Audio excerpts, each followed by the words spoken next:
feliz, porque eu caminho com a Rô há muito tempo, e ela mesma acabou de falar, né? Ela demorou muito tempo para perceber que não é somente o espírito, né, que a gente tem que cuidar, mas a gente também precisa cuidar da alma, precisa cuidar do corpo, né? A gente sempre precisa buscar esse equilíbrio, né? E eu fico muito feliz, porque a Rô, ela foi entendendo a importância disso, né, Rô? E é um processo, né, para a construção de entendimento. E quando a Rô me trouxe isso, sabe aquela, eu estou numa semana antes das férias. Eu não sei vocês, né, mas quando a gente está uma semana antes das férias, eu não sei qual que é a percepção de vocês, mas para mim é como se tudo acontecesse potencializado em 1000. Tudo acontece. Nada mais cabe, porque cada minutinho aqui eu tenho coisas para fazer. E quando a Rô me chamou, né, ela já sabe. Eu nunca falo não para Deus, né? Falei, Senhor, se tu tá me chamando é porque eu tenho capacidade, é porque eu vou ter vigor físico, emocional, eu vou ter, porque eu me revisto todos os dias de vestes novas, porque é o que eu preciso. Eu falei, não, então sim, né? Claro que eu tô aqui para servir e para ser um canal. E aí, é isso, a gente está estudando muito sobre essa questão da reconstrução, da restituição, e espiritualmente, nós temos aqui todas as direções da igreja, pelo Lamartine, pelos nossos pastores, pela Rô. Então, a gente sabe de A a Z o que fazer, né? É orar, é jejuar, temos as direções. Então, nós sabemos o que fazer. Nós temos essas armas para usar. E quando a gente fala de mente, então, como é que é isso? Um passo a passo, né? Olha, eu tenho que fazer isso, tenho que fazer aquilo para eu cuidar, né? E não existe um protocolo, né? Se eu viesse aqui para vocês passar um passo a passo, eu estaria sendo negligente, porque aqui um psicólogo, ele lida com a individualidade das pessoas. Então, é a história da Rô, é a história da Manu, é a história da Adriele, é a história da Adri, da T. Então, eu não consigo pensar num passo a passo, no protocolo igual para todos, né? O meu grande trabalho, a minha grande diferença é a minha escuta diferenciada para cada pessoa. Então, é com isso que eu trabalho. Então, pensando numa mudança de mente, como é que eu faço isso? Né? Sendo que não existe um passo a passo, sendo que não existe um protocolo, né? Eu sempre vou partir da história da pessoa, né? E muitas pessoas, como é que elas veem, né? Quando se a gente pensar em reconstrução, em restituição, a gente não usa muito no mundo falando nessa questão mas sim de reconstrução de mente. E como é que as pessoas chegam para a gente quando chega nesse estado? Preciso de algo novo, preciso mudar minha vida, não está funcionando. Como é que as pessoas chegam até nós, né? Principalmente num consultório, né, de psicologia. Muitas vezes elas vêm por conta de uma doença, né? Uma doença de si, uma doença da família, uma questão grave de doença, né? Que ela precisa aí reconstruir significados quando ela se sente ameaçada pela possibilidade de perda. A perda em si, quando se há uma perda de um ente querido, de algum amigo, isso causa geralmente muitos traumas. Então, muitas pessoas se veem nessa situação. Mente ferida. Aí, quando eu falo mente ferida, eu estou falando de traumas. Muitas pessoas não chegam, né, com muitos traumas. Traumas de infância, traumas de adultos. Então, essas pessoas que não chegam, muitas vezes, pedindo ajuda para isso, né? Para essa reconstrução da alma, porque a gente trazendo aqui para o nosso conhecimento espiritual, eu posso olhar para o meu paciente no consultório e entender que está buscando uma reconstrução de alma também, né? Porque muitas vezes ele já tem ido ao médico, né? Vai lá tomar medicação, e é o que a Ru fala, eu sou a favor de medicação, tem momentos que precisa, sim, até para você se dar conta que você precisa de ajuda, né? Quando a gente está falando de algo até químico também, tem depressões que é causada por falta de algumas substâncias. Então, a gente está falando de algo químico. Então, cabe medicação, precisa ir. Precisa cuidar do corpo. A gente não está falando de uma busca de equilíbrio, porque para eu ter um mínimo de noção de que eu preciso desse cuidado da mente, né, o meu corpo precisa estar bem, a minha saúde precisa estar bem. Eu digo eu trabalho no hospital, eu trabalho com muito paciente oncológico. E diferente do que todo mundo imagina, quando a pessoa recebe um diagnóstico, ela não vai correr para o psicólogo. Claro que não. Ela vai correr para onde? Para o médico. Vai fazer exame, consulta, medicação, cirurgia, vai fazer o que tiver que fazer. Por quê? Porque está voltado para o físico. Ela não consegue se voltar para si. Ela não tem essa consciência. Ela está muito ligada aqui fora, no que eu tenho que fazer já. Só que eu que estou lá no consultório, eu recebo muitos pacientes que já estão lá na frente, quando já fez tratamento, quando as coisas começam a baixar, e aí a pessoa começa a perguntar, e agora? O que vai acontecer? Né? Como é que vai ficar a minha vida agora? Aí sim entra esse cuidado emocional, porque no outro momento não cabia isso, né? E tá tudo bem, né? Não cabia, porque tinha outras coisas para pensar. Mas chega um momento que isso precisa ser cuidado. E, bom, eu vou ler algumas coisas aqui, né? Então, quando a gente fala de reconstrução da mente, a gente fala de processo. E, como bem toda sabe, processo nunca é rápido. Nunca é rápido. O processo, ele é demorado. Ele não tem um tempo. O meu tempo é diferente da Roseli, que é diferente da Célia, é um tempo, é o processo, né? E esses processos é uma transformação cognitiva, é uma transformação emocional, é uma transformação comportamental, e a gente não consegue falar especificamente cada coisa, assim, agora eu vou cuidar agora só da minha parte emocional, agora só da minha parte cognitiva, agora só da minha parte comportamental. Não, porque as coisas acontecem tudo junto. É tudo junto que acontece. Mas é, é importante a gente entender a primeira coisa, que não é rápido, mas a gente precisa estar atento que, peraí, tem alguma coisa que está diferente, né, que tá estranho. Muitas vezes tem pessoas que falam, eu não me reconheço, eu não sou eu, tá estranho aqui. Esse é um sintoma, assim, muito pontual, e que me aparece muito, né, essa sensação de estranheza. Tem alguma coisa estranha comigo. E aí, só para a gente entender um pouquinho, né, como é que é essa reconstrução mental, quando eu falo cognitivo, eu falo emocional e comportamental, eu trouxe uns exemplos só para vocês entenderem. Por exemplo, dentro da psicologia, a gente tem a terapia cognitiva comportamental, tá? Essa abordagem, ela vai cuidar o quê? Das aprendizagens, né? É tudo aquilo que a gente vai aprendendo ao longo da vida, coisas boas e coisas que não são boas.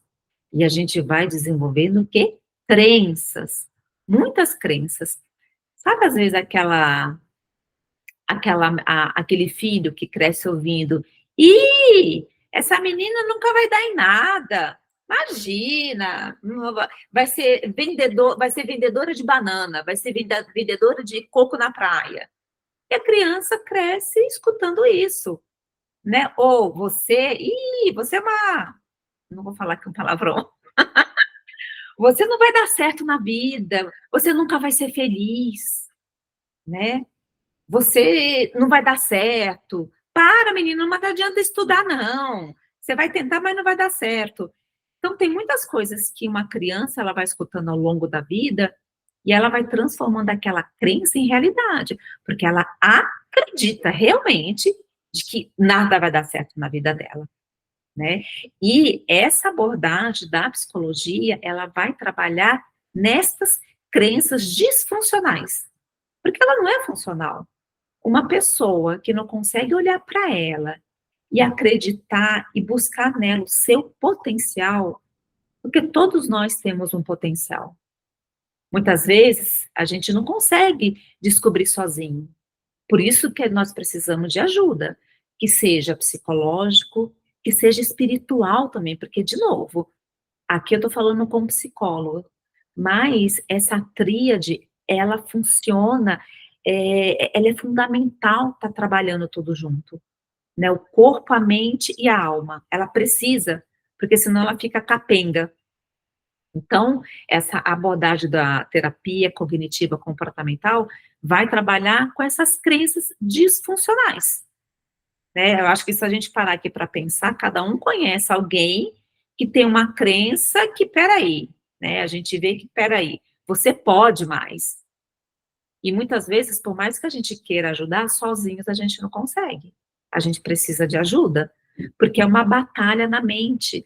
É alguém que cresceu acreditando naquilo que ouviu a vida toda. Então, não é de uma hora para outra que aquilo vai mudar. Por isso que é um processo longo, né, de acertos e de erros, porque ela vai e vem, vai e vem.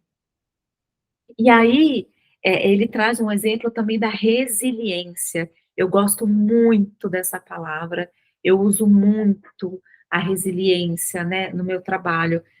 A resiliência, o que que é? É a capacidade de se adaptar e se recuperar de adversidades e traumas, né, que é isso aqui que eu estou falando. Muitas vezes, né, há traumas na infância. Você passar uma vida escutando que, peraí, você não vai ser feliz, né? Isso é um trauma. Isso é um trauma, porque ela acredita nisso. Então, a reconstrução da mente após eventos estressantes ou traumáticas, muitas vezes envolve o fortalecimento das habilidades de enfrentamento. Então, o que que uma terapia vai fazer? Ela vai trabalhar nesses traumas, nesses eventos que aconteceram na sua vida, e vai fazer com que você desenvolve recursos para enfrentar, porque sozinhos é muito difícil, né? Aqui, a Rô, que lida muito com a parte da espiritualidade, que ela aconselha, quantas vezes eu já vi também pessoas que elas são cegas espiritualmente e emocionalmente também. Elas precisam de ajuda, porque sozinhas é difícil conseguir. E aí, o que que faz, né? O que que uma terapia faz? É exatamente isso, né? A reconstrução de narrativas, que são esses atendimentos, porque um psicólogo vai trabalhar com o quê? Com narrativa. O que que é narrativa? É a história de vida de cada um. Então, ele vai trabalhar com essas narrativas pessoais e a criação de novos significados, né? A gente tem que, é importante a gente entender que muitas vezes nós temos traumas, mas esses traumas a gente pode reconstruir a partir deles. O trauma vai ficar, a cicatriz vai ficar. A gente consegue arrancar uma cicatriz? Nós não conseguimos. Vai estar lá, o tempo inteiro nos lembrando. Mas a gente pode reconstruir a partir deles, que é o que a resiliência faz. Então, o processo de psicoterapia vai trabalhar exatamente com isso, com a reconstrução, né, desses significados. Francinha, só um minutinho. A Deva, o pessoal tá falando que não tá conseguindo entrar. Você viu, Donda? Ou eu que tô doida? Ah, não tem link da reunião hoje? Não consegui entrar. Coloca de novo na célula.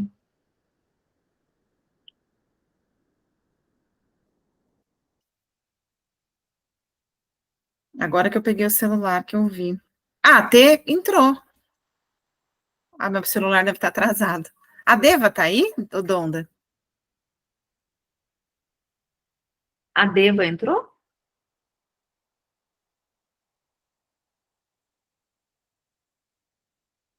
Não, tá bom. Então, a Tereza falou que não estava entrando, mas a T tá aí. Mas a T já estava. Então, a Deva, então é a Deva só. Tá bom. A Deva entrou? Conseguiu? No comecinho eu não estava conseguindo, mas depois eu consegui. Ela mandou às 20h42. Não consegui. São 20h49. Ou ela desistiu. Mas tá bom. Desculpa. Não, imagina, vó. Bom, e aí, né, continuando, eu gosto muito de trabalhar com o termo também de metanoia. Acho que todas nós já ouvimos falar aqui, né?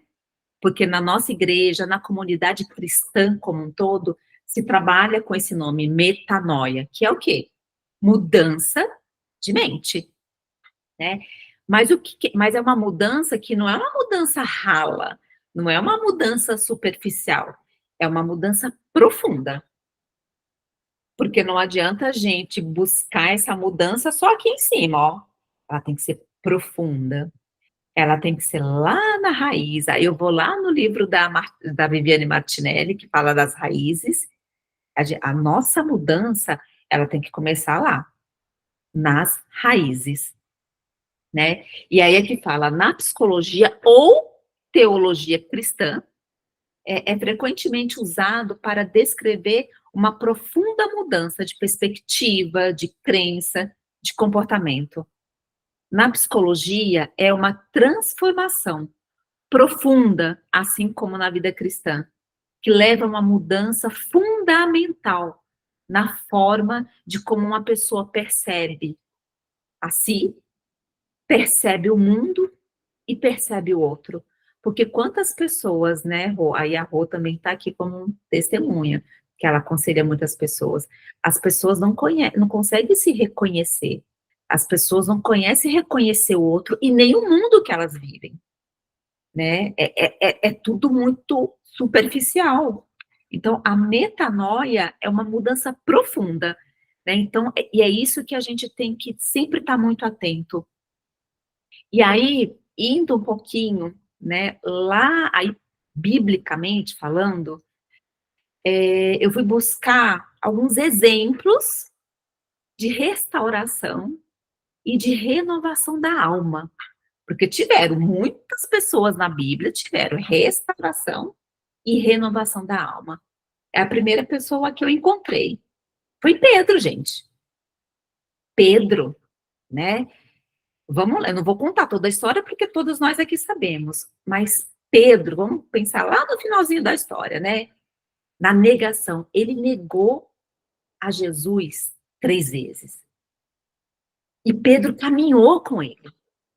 Agora você imagina, é a mesma coisa de eu caminhar com a Rogéria, tá tendo aqui uma caça cristã, e o pessoal perguntar assim, você conhece ela? Eu falar, não, nunca vi na minha vida.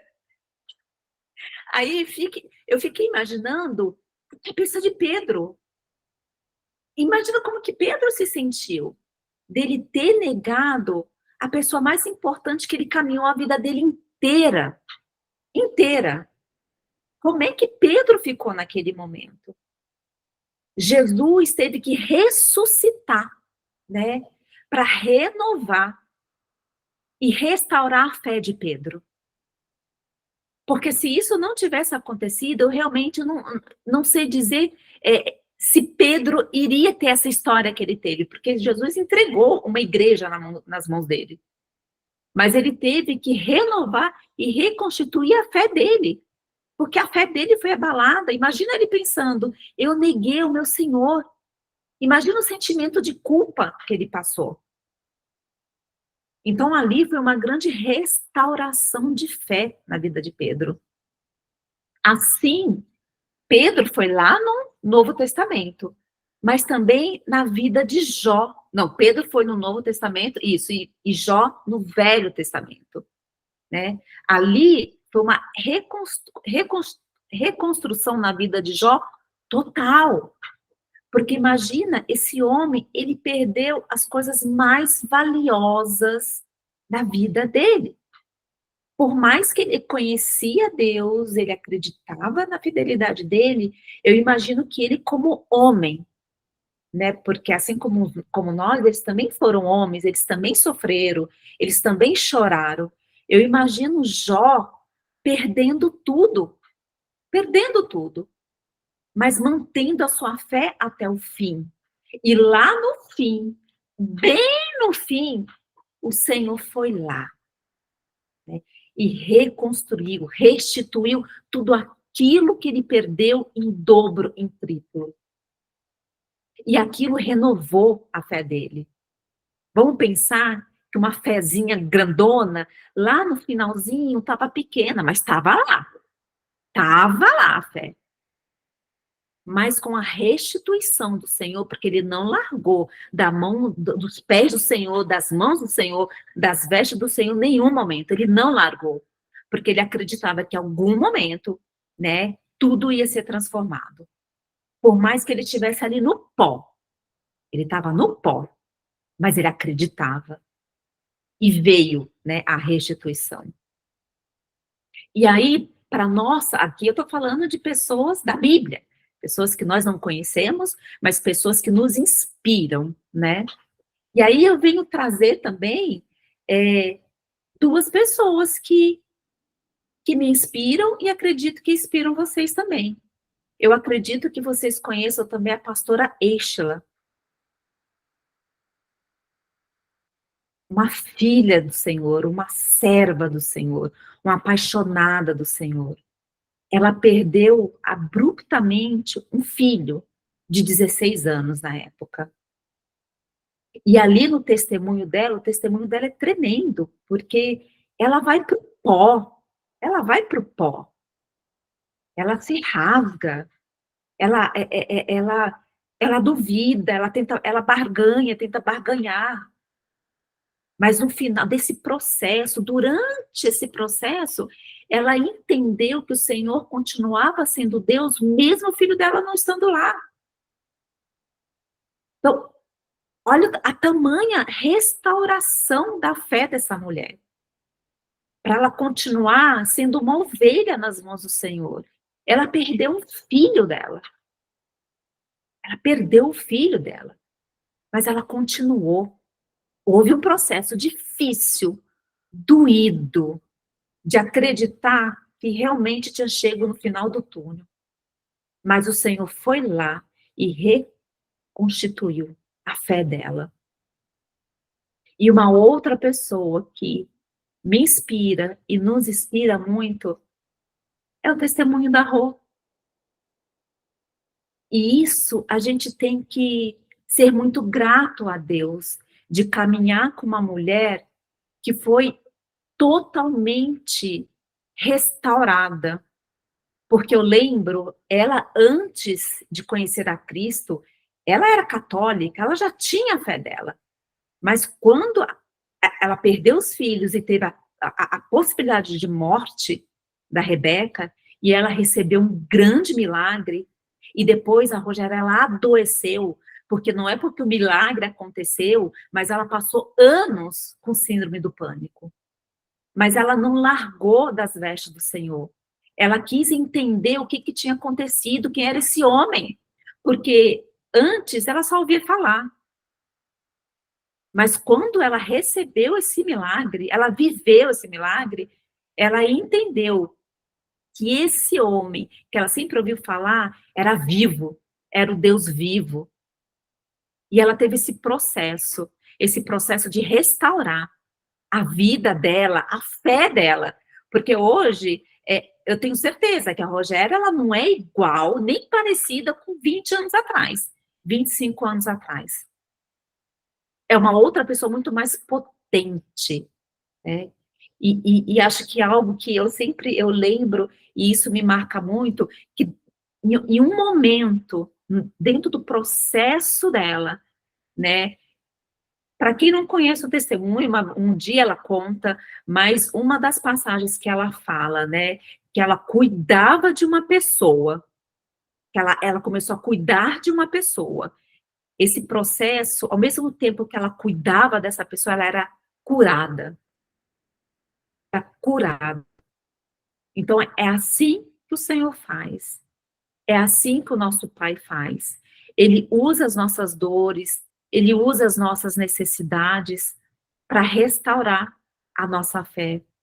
E aqui eu trouxe exemplos grandes de mudanças radicais.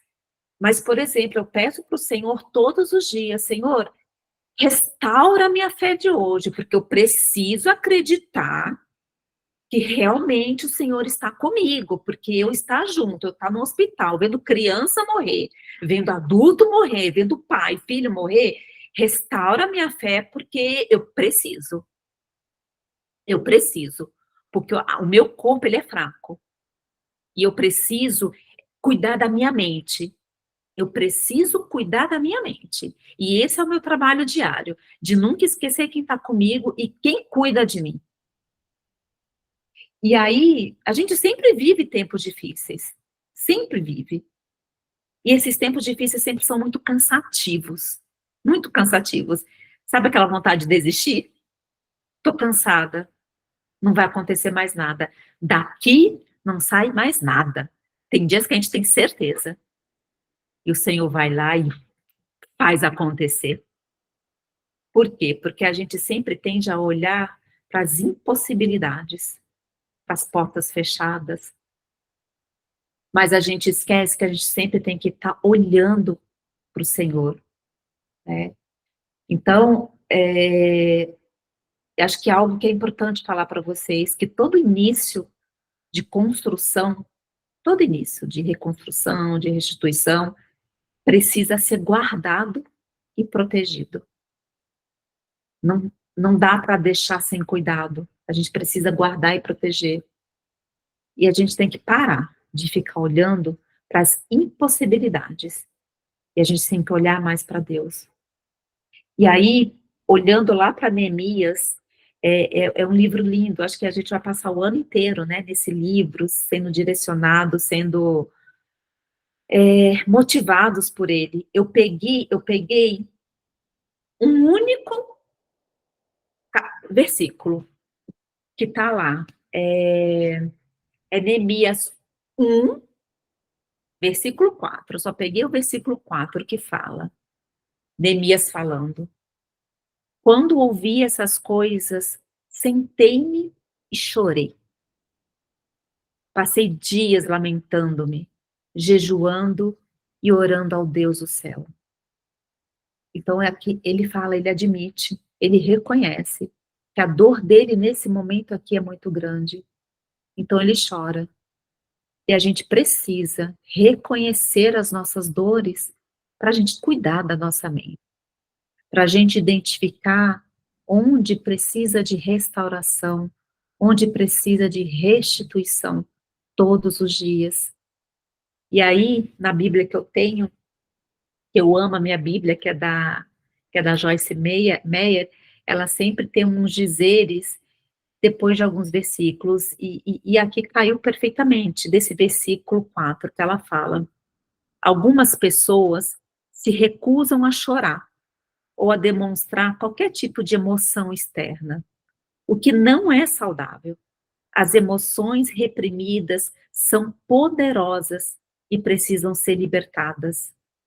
Se não liberarmos as nossas emoções no momento oportuno, como Neemias fez, quando ouviu falar que os muros de Jerusalém haviam sido destruídos, elas nos destruirão por dentro. Então, aqui está falando, se a gente não conseguir reconhecer, né, o que está doído, o que está cicatrizado, que tem trauma aqui, a gente vai levar isso com a gente. E isso pode nos destruir. Então, a gente tem que chorar, sim. A gente tem que se humilhar, sim. A gente tem que jejuar, sim, para o Senhor. Mas reconhecer, sempre olhando para Ele, para que Ele nos fortaleça, para a gente restituir as nossas feridas, a nossa mente, né? Que é a mais difícil, mas com o Senhor nada é impossível. Então, a minha palavra é essa, meninas. Foi uma palavra breve, mas espero que tenham aí inspirado vocês em pensamentos, em vivências. É isso.